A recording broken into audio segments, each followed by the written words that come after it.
everyone, this is Jedid, the Community Dietitian at the Davenport Perth Neighborhood and Community Health Center. Welcome to this video. Today we are going to make a quinoa walnut salad. So let's go over the ingredients. First of all, we need the quinoa, 1 cup, and that will make a serving for about 4 people. And then we will cook that in 2 cups of water.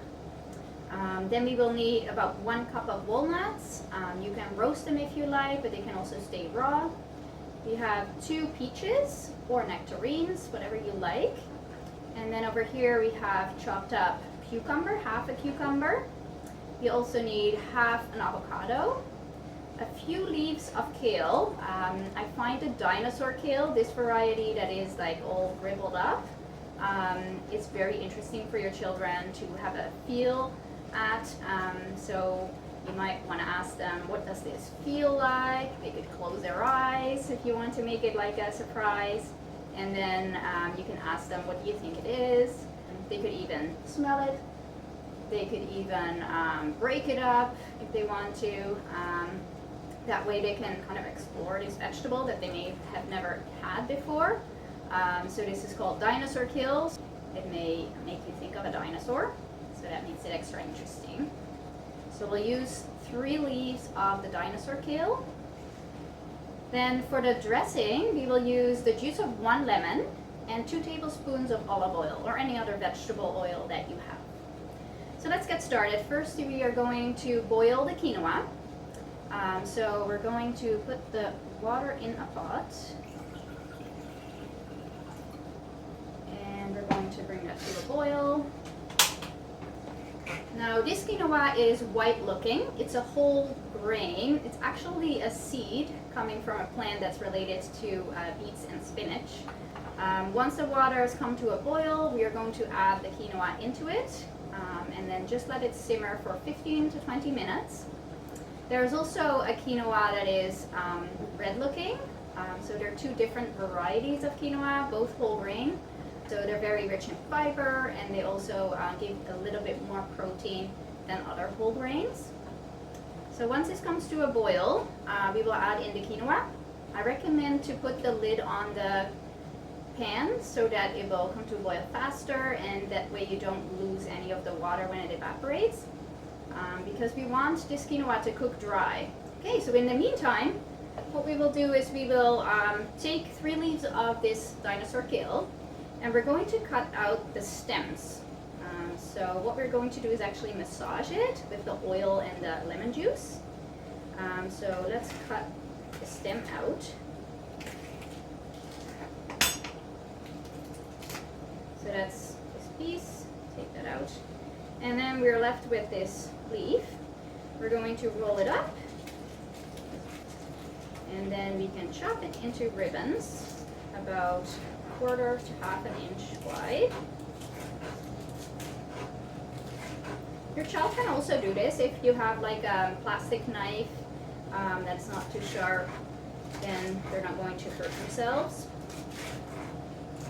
So kale is very rich in folic acid. That's what gives it this bright green color. And we are going to make the nutrients more available by massaging it into the oil and lemon juice. So let's make the dressing. Have a bowl. We're going to add the lemon. And then we're going to add 2 tablespoons of olive oil. If you don't have a measuring spoon, that's okay. Just use whatever you have. That's 1. And 2. So we're going to mix that together. So I've already cut up 2 more leaves, so we have now 3 leaves of kale over here. We're going to drizzle that with a little bit of the dressing. Good. And so now what we are going to do is we're just going to massage it. This will actually break down the cell walls of the kale. And that way it becomes more available for our body to break it down and to digest it further so that the nutrients can be absorbed. So this way it's not as fibrous, it becomes more tender. Good. So now we will just let it sit for about 5 more minutes, and in the meantime we can add our quinoa into the pot.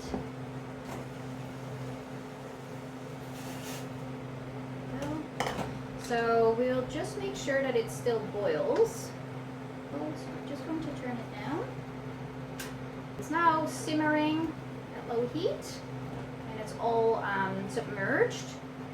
And we'll just keep an eye on the clock to make sure that we turn it off at 15 minutes. Then we can have a look, see if there's still some water left over, then we will need to boil it for a little bit longer. Good, so now we will make sure that all of the other ingredients are ready to be mixed into the salad. So we already have the cucumber has been chopped.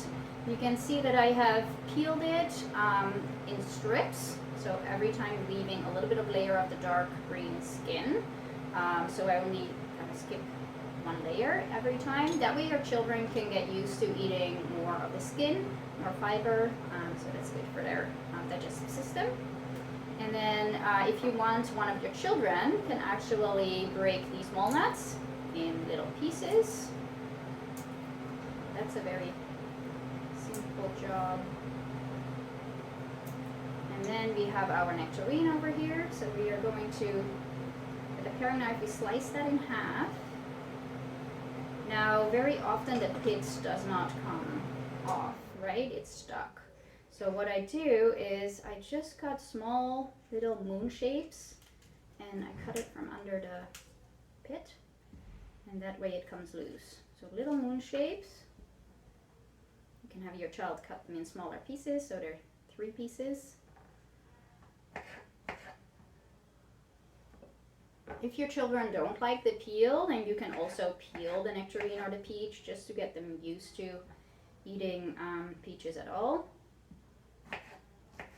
Now we're going to take our avocado. We have half an avocado for this recipe. So what we do to get the nut out, we will just tap it very lightly with a sharp knife, like this. When it's stuck in there, you can turn it around, and then it will easily come out. Okay. You can use a spoon to scoop it out. Avocados have very healthy unsaturated fats, healthy oils in them. Can help to keep our cholesterol levels healthy. I'll just chop that up. If your child has difficulty gaining weight, I definitely recommend including avocado into his or her nutrition, just because it is very caloric dense food with all the oil that it contains, a very healthy plant-based oil. We can now incorporate all of the different ingredients. We have cucumber, we have the walnuts, and we have the peaches. And then we will just add the dressing to that, and then we can mix it all up. Good, so now these ingredients can already absorb the dressing. You can take on the flavor of the lemon. So next we will wait until the quinoa is finished cooking, and then we can let that cool down, and we'll add that in as the last ingredient. So this is our quinoa, and it has been 15 minutes now. You can see there's little holes coming from the bottom of the pot upwards to the quinoa, and if we move the quinoa, you can see it's all dry. There's no water left.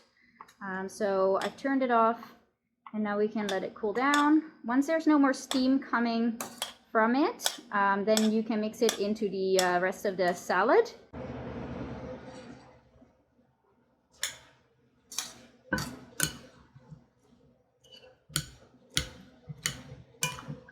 So now that the quinoa is mixed into the salad, it looks very colorful and very fresh. I hope that you and your family will enjoy eating this salad, and I hope to see you at the next video. Thank you.